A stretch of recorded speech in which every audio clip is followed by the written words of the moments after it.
नमस्कार, एक बार फिर से आप सभी का बहुत-बहुत स्वागत है हमारे यूट्यूब चैनल पे। आज फिर से मैं home science class 11 chapter 2 part 1 है क्योंकि इसके कई सारे पार्ट हैं, 3 पार्ट में आपको इस वीडियो को देखना है। Part A, part B, part C. तो पार्ट ए जो है क्लास 11 का होम साइंस का चैप्टर 2 का जिसका नाम है स्वयं को समझना मतलब खुद को समझना है। Who is I? Who am I? Who I am? ये सारी चीज़ें जो हैं आपको स्वयं को समझने में मदद करेगा कि मैं कौन हूँ और मेरी पहचान क्या है, मैंने कैसे खुद को बनाया है। तो ये क्लास 11th के ये सारे टॉपिक आपको इसमें कवर करने हैं। तो आइए शुरुआत करते हैं सबसे पहले पॉइंट से। सबसे पहला पॉइंट कहता है स्वतत्व क्या है? स्वतत्व से क्या समझते हैं? मतलब व्हाट इज सेल्फ? आप खुद को कैसे किसी के सामने एक्सप्रेस कर सकते हैं। तो स्वयं की जो अनुभूति होती है मतलब जो ज्ञान होता है या फिर आप स्वयं के अर्थ को अगर समझे तो यह अनुभव करना होता है कि हम कौन हैं, हु आई एम, और कौन सी बातें हमें दूसरों से अलग करती है। दुनिया में बहुत सारी चीजें हैं जो आपको अलग अलग देखने को मिलेगा। जैसे कि देखिए भगवान ने इंसान का निर्माण किया है लेकिन सभी इंसानों की शक्ल एक दूसरे से मैच नहीं करती है। सभी लोग एक दूसरे से अलग हैं, अलग अलग दिखते हैं। तो ये कैसा मतलब अंतर है ये समझिए कि हमें दूसरों से अलग कैसे बनते हैं। हमारा स्वभाव अलग हो सकता है, हमारे चाल चलन अलग हो सकते हैं, हमारा सोच अलग हो सकता है। तो यही सारी चीजें तो हैं जो हमें एक दूसरे इंसान से अलग बनाता है। किशोरावस्था का आपको पता है कि ये उम्र आपको 12 से लेके 15-16 तक होता है। ये एक ऐसा आयु का एज है, उम्र है, जो लगभग हर किशोर और किशोरी को यह सोचना शुरू कर देता है कि मैं कौन हूँ। मतलब इस आयु में आने के बाद हर व्यक्ति अपने बारे में सोचना शुरू कर देता है, उसे इस बात का ज्ञान हो जाता है कि मैं कौन हूँ। अगर वो समझने की कोशिश करता है कि मेरी उत्पत्ति कैसे हुई, मेरा इस समाज में महत्व क्या है, मैं कैसे अपने आप को बेहतर बना सकता हूँ, वो कौन सी बातें हैं जो मुझे दूसरों से अलग बनाता है, और ऐसी कौन कौन सी सिस्टम है हमारे अंदर जो हमें एक मनुष्य से दूसरे मनुष्य को अलग करता है। देखिए किशोर का मतलब लड़का होता है और किशोरी का मतलब लड़कियां होती है। तो किशोरावस्था वह अवस्था होती है, वह आयु होता है, वो समय होता है जब व्यक्ति खुद को परिभाषित करना शुरू कर देता है, अपने आप को सफल बनाने की कोशिश करना शुरू कर देता है। आत्म एक व्यक्ति की पहचान होती है। आत्म मतलब खुद, मैं, माई सेल्फ, जो व्यक्ति का पहचान बनाता है। यदि एक कक्षा में किशोर और किशोरियां को एक पंक्ति में स्वयं को परिभाषित करने के लिए कहा जाए, मतलब एक कक्षा है, एक क्लास है जिसमें लड़के और लड़कियां दोनों बैठे हैं और उनको बोला जाए कि आप कौन हो, आप बताओ एक लाइन में, तो पूरी संभावना है कि हर छात्र स्वयं के प्रति विवरण दूसरे छात्रों से अलग ही देगा। मतलब जो एक व्यक्ति बोलेगा जरूरी थोड़ी नहीं क्लास में सारे बच्चे जितने बैठे हैं वो सब एक ही जैसे चीजों का जवाब देंगे। अब ऐसा है कि एक लड़का और एक लड़की है, तो अब लड़का बोला कि मैं लड़का हूँ और मेरा हॉबी जो है वो है खेलना।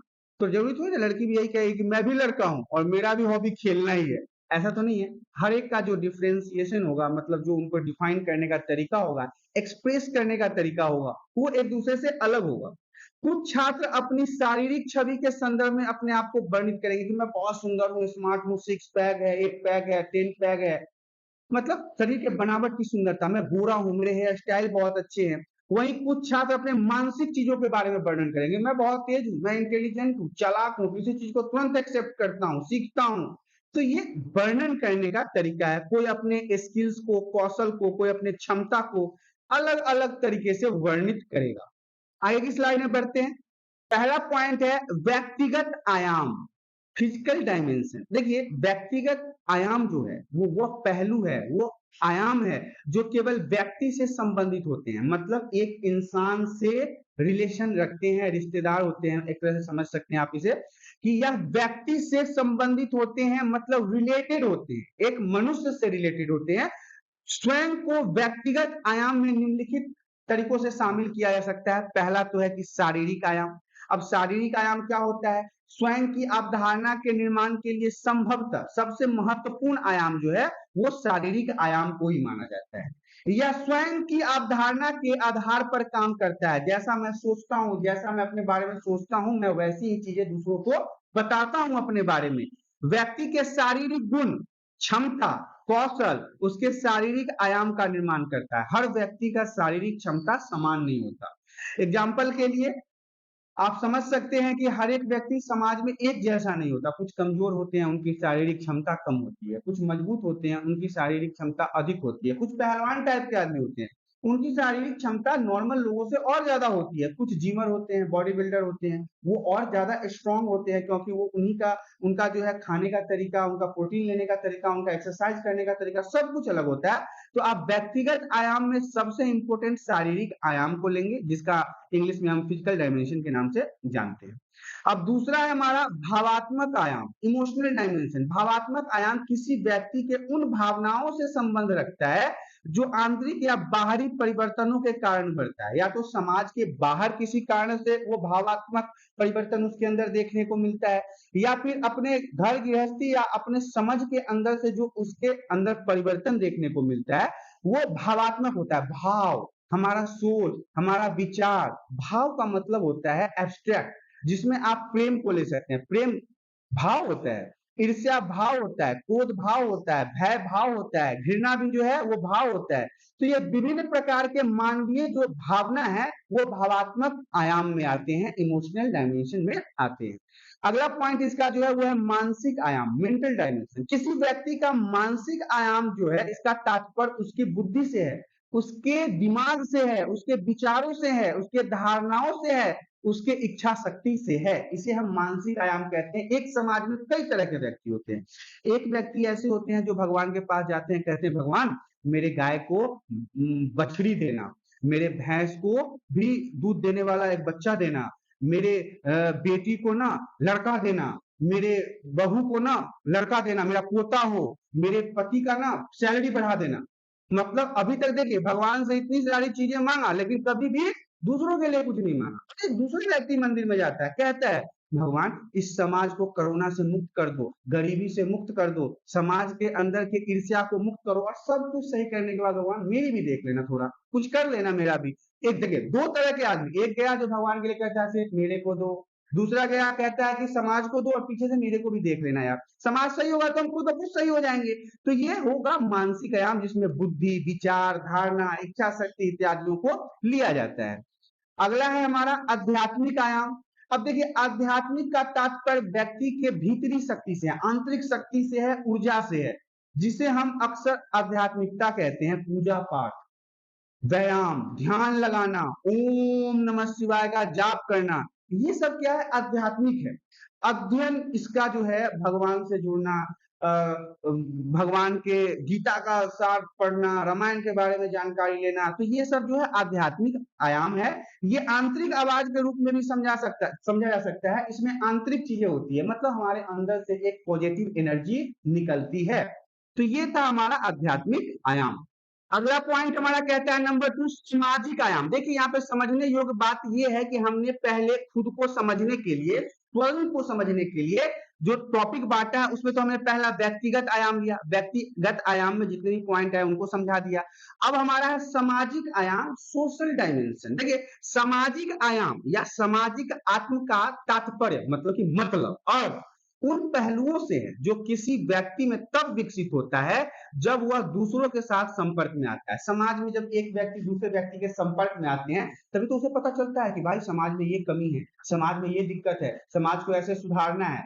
इसके अलावा वस्तुओं और संसाधनों को एक दूसरे से साझा करना भी आपको सामाजिक आयाम के अंतर्गत ही आता है। जब कोई भी वस्तु समाज में रहने वाले व्यक्ति एक दूसरे के साथ शेयर करते हैं। एक छोटा सा एग्जांपल देता हूँ, मेरे पास कार है, अब क्या करूंगा कि समाज में किसी व्यक्ति को जरूरत पड़ेगा तो मैं अपना कार शेयर करूंगा ना कि हाँ भाई इसको जरूरत है, ये जाएगा। तो ये समाज में रहने के बाद ही हमारे पास सामाजिकता आती है, दूसरों का सहयोग करना। हमेशा दूसरों की मदद करनी चाहिए, बहुत अच्छी बात है। हमेशा कोशिश कीजिए कि अपने से नीचे वाले लोग जो बहुत तकलीफ में है उनका आप मदद करें। समर्थन करना, लोगों का साथ देना, अगर कोई परेशानी में है, कोई दिक्कत में है तो उसके साथ खड़े हो जाइए। आपसी सौहार्द बनाए रखना, मतलब समाज में सभी के साथ मिल के रहना, सामाजिक आयाम को समझने के लिए सबसे महत्वपूर्ण बातें हैं। जो हम जो भी हैं या भविष्य में जो भी होंगे, हम जो हैं वो आप सभी देख रहे हो, लेकिन भविष्य में क्या हो जाएंगे इसका कोई गारंटी नहीं। हो सकता है कि टाटा बिरला हम ही हो जाए, मतलब इतना बड़ा प्रॉपर्टी हो जाए, इतना बड़ा बिजनेस रखेंगे, कितना अच्छा लगता है ये सब बातें। उसे बनाने में हमारा समाज प्रमुख भूमिका निभाता है, क्योंकि समाज ही है जो आपका सपोर्ट करेगा।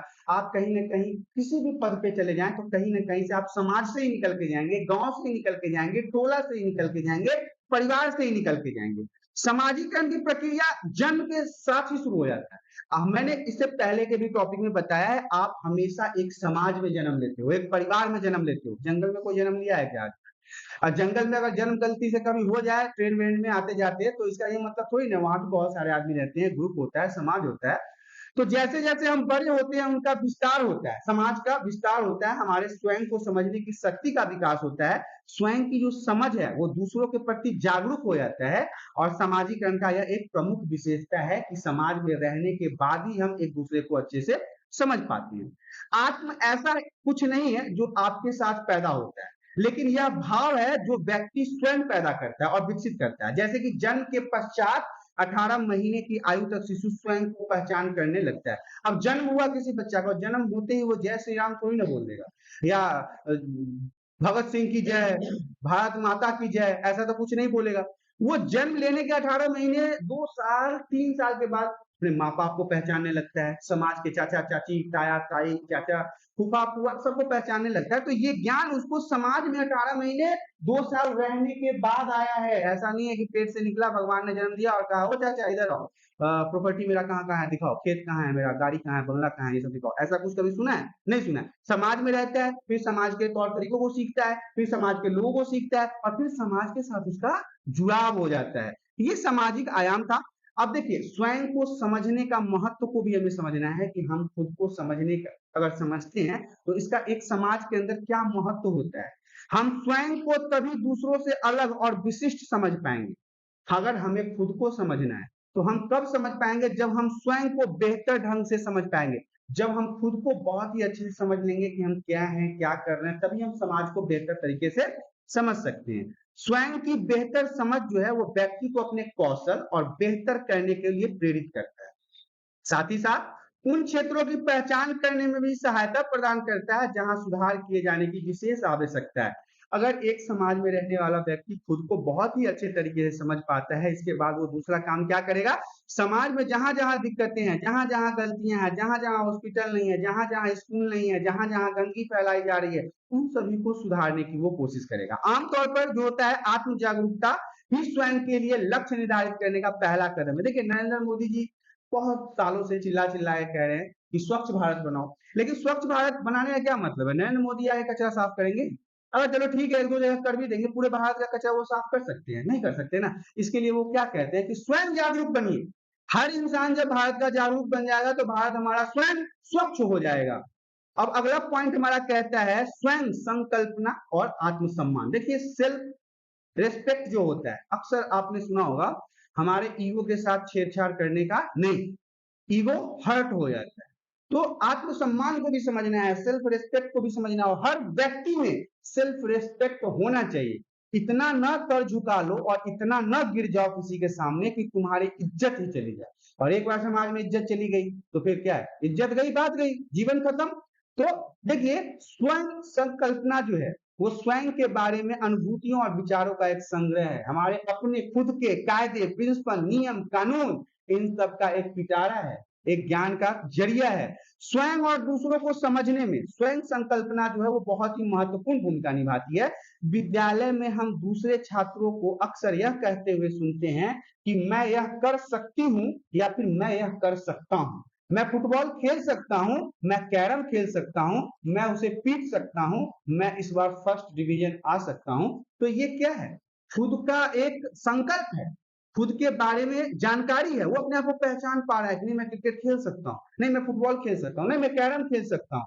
तो अब ऐसी ही चीजें आपको स्वयं संकल्पना, मतलब मैंने खुद से जो संकल्प लिया है वो है स्वयं संकल्पना।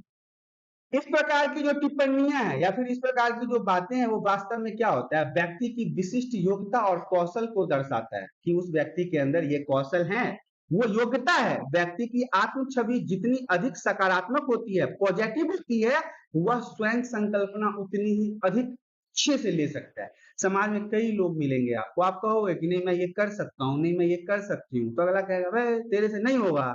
अब वहां पे हमें कोई अगर समर्थन दे, कोई हमारे प्रति हमको हिम्मत बढ़ाए, तो जो काम नहीं करने वाला भी होता है वो भी हो जाएगा। लेकिन अब हम करने वाले और हमारा कोई साथ छोड़ दे, हमको मोटिवेशन मिला दे, तो ऐसे में जो काम होने वाला भी होता है वो भी नहीं हो पाता है। तो स्वयं संकल्पना का जो विकास है वो प्रारंभिक अवस्था बाल अवस्था में ही शुरू हो जाता है, बच्चे से ही वो शुरू हो जाता है कि नहीं मुझे ये करना है, मैं ये कर सकता हूँ। आयु बढ़ने के साथ-साथ उसमें बढ़ोतरी होती है। जैसे-जैसे बच्चे जवान हो जाते हैं, किशोरावस्था में आ जाते हैं, या लड़कियां किशोरी अवस्था में आ जाती है, तो वो उन चीजों को और बेहतर तरीके से समझ पाती है।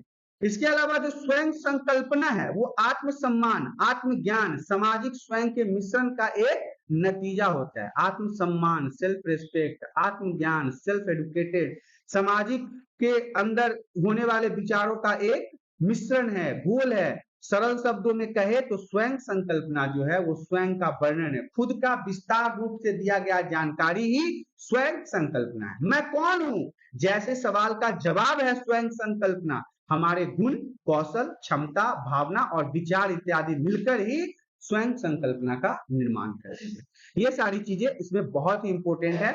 अब आपको देखना है कि स्वाभिमान क्या है, आत्मसम्मान क्या है। तो देखिए आत्मसम्मान और स्वाभिमान जो है, यहाँ पे थोड़ा सा मिस्टेक है।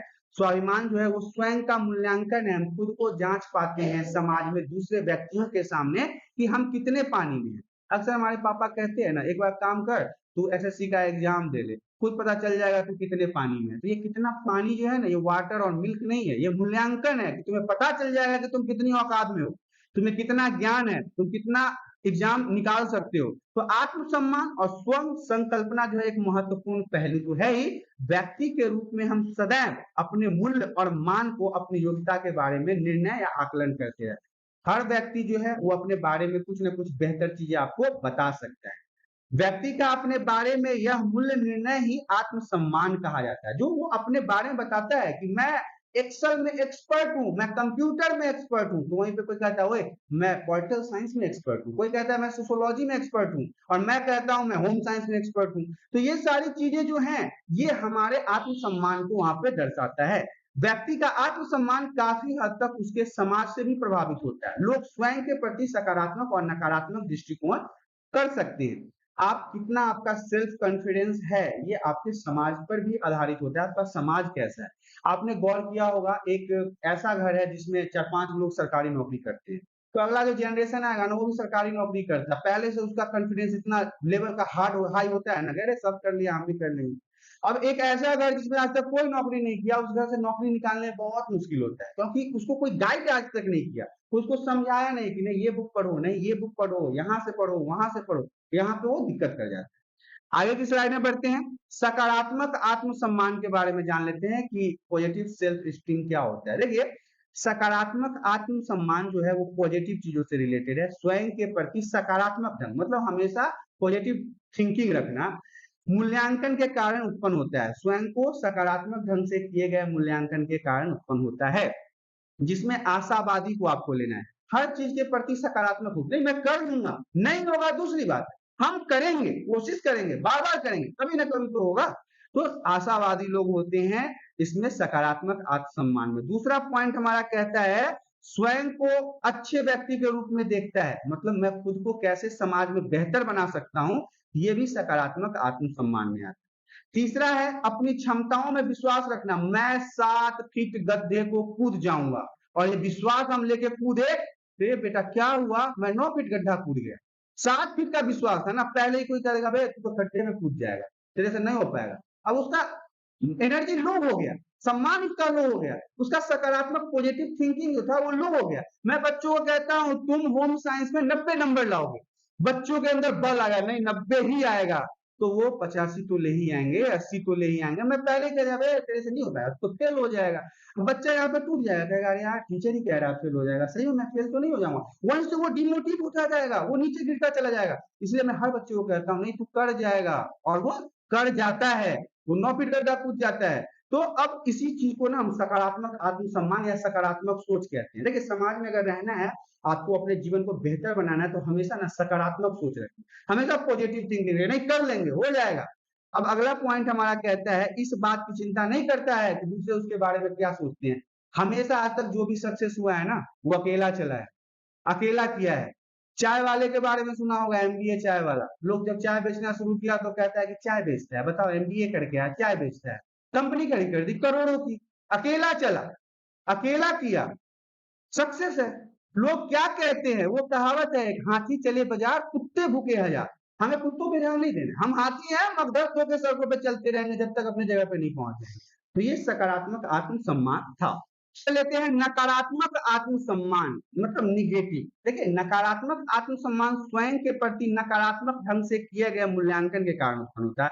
हम किसी चीज के बारे में ऐसा सोच लेते थे, नहीं हमसे नहीं हो पाएगा।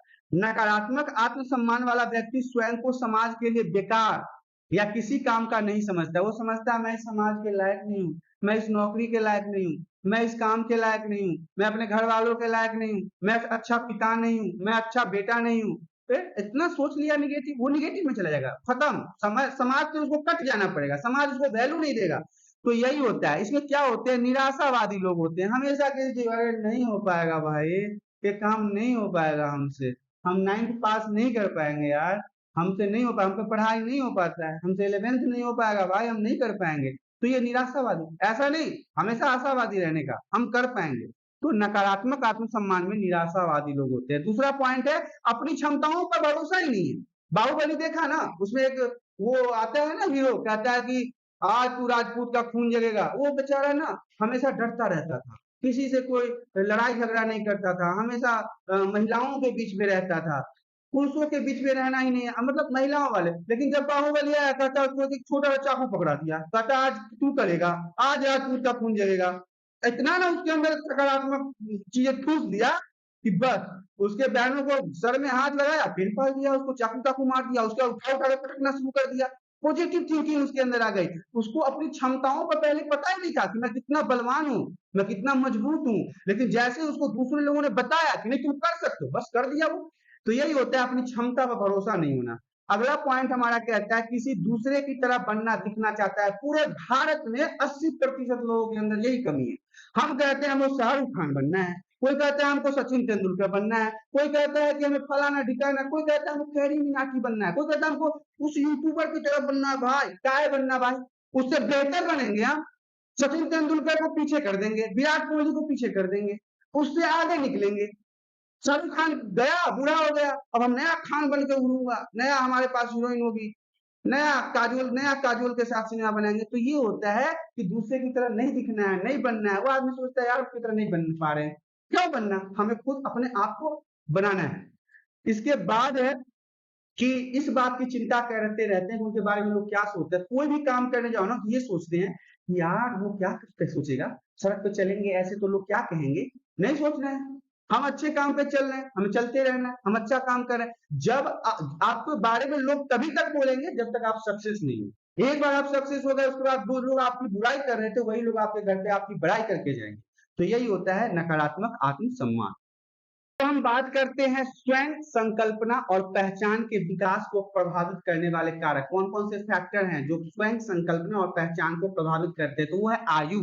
सबसे पहले आपका एज फैक्टर आता है। व्यक्ति की स्वयं संकल्पना जीवन भर चलने वाली प्रक्रिया है।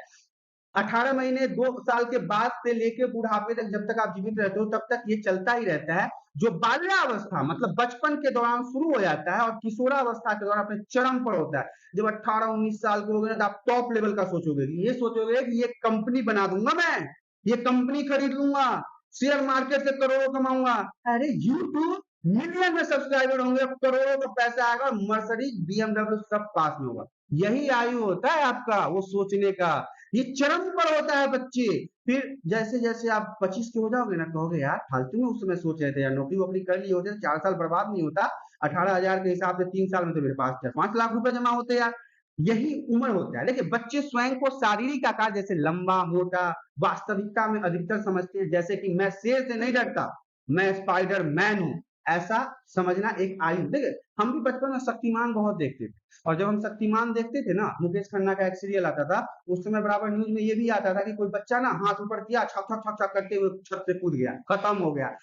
पार्ले जी हम भी खाते थे, पार्ले जी का प्रचार आता था, हमको लगता था पार्ले जी खाएंगे और शक्तिमान बन जाएगा। कई बार हम भी ट्राई किए, लेकिन हम कुर्सी पर से ट्राई करते थे, ज्यादा ऊपर नहीं। पहले सोचे कि कुर्सी से गिरेंगे ना तो उड़ेंगे, अगर तो फिर छत से ट्राई करेंगे।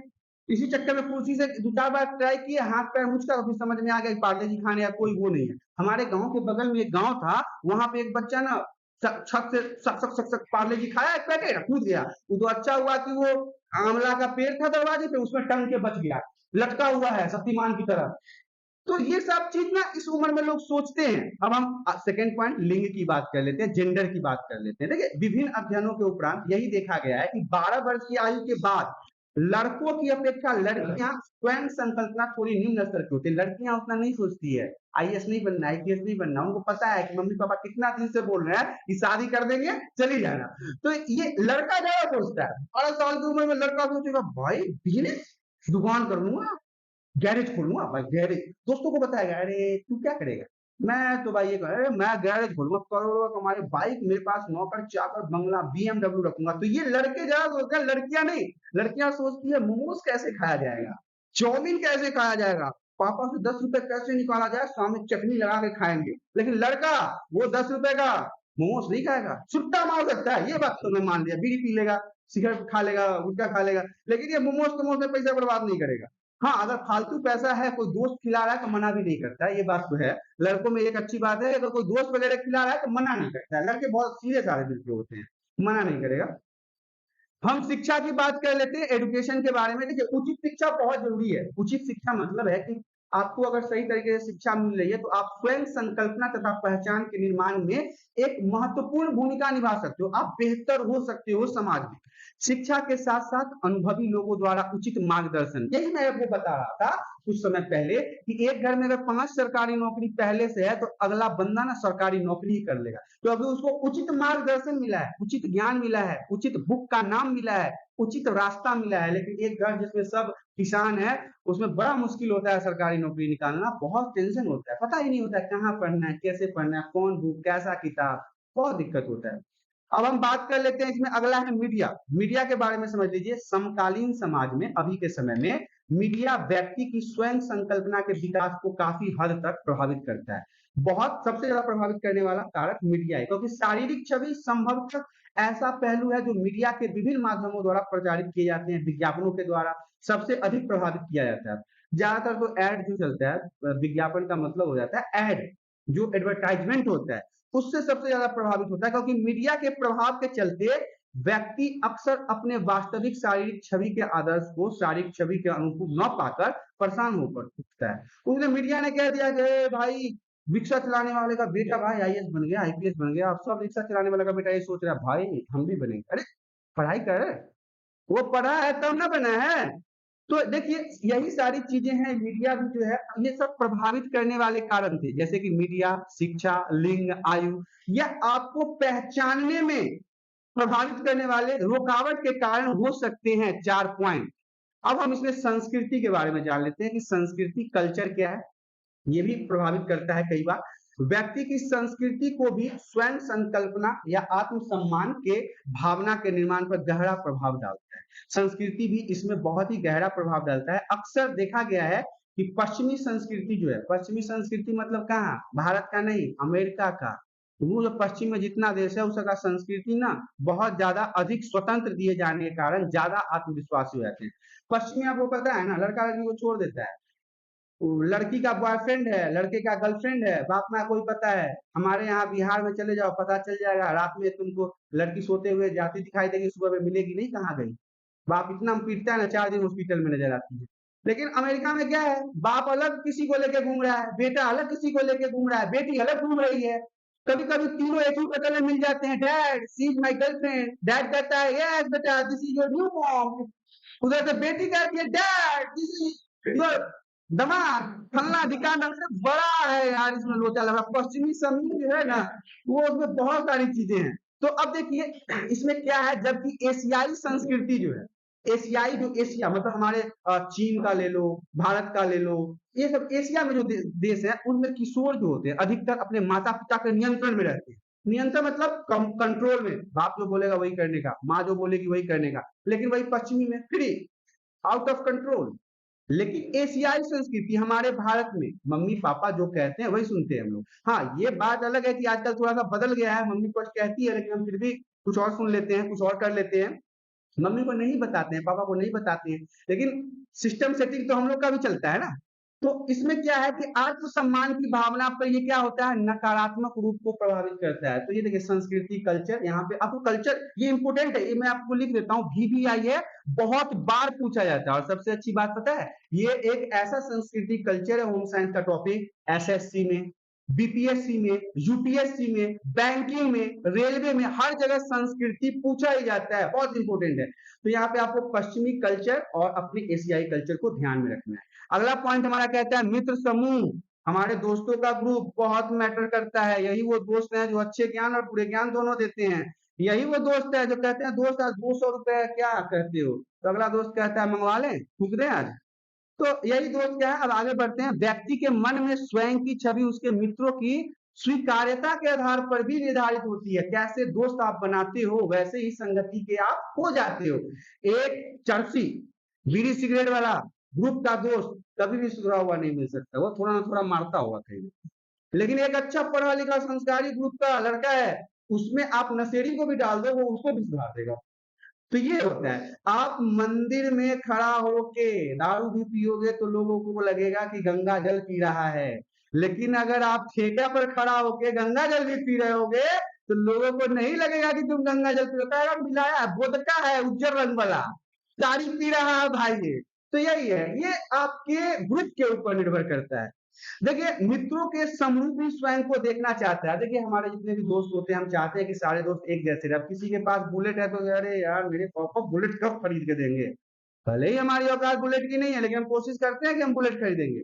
अब देखिए यही होता है मित्र समूह, जिस समूह में जैसे विचार में जैसे मित्र आपके होंगे, आपके विचार में वैसे ही परिवर्तन आने शुरू हो जाएंगे। आपने देखा class 11 home science chapter 2 A section स्वयं को समझना, मुझे मैं कौन बनता है और कौन से मैं अपने आप को समझ सकता हूँ। यहाँ पे नोट्स के जो ए पार्ट है वो समाप्त हो गए। आशा करता हूँ कि वीडियो में दी गई जानकारी आप सभी को पसंद आया होगा। यदि जानकारी पसंद आया तो आप वीडियो को लाइक करें, चैनल में पहली बार आए तो चैनल को सब्सक्राइब करें ताकि इसी प्रकार का एजुकेशनल वीडियो आपको हमेशा प्राप्त होता रहे। आज के लिए इतना ही, धन्यवाद।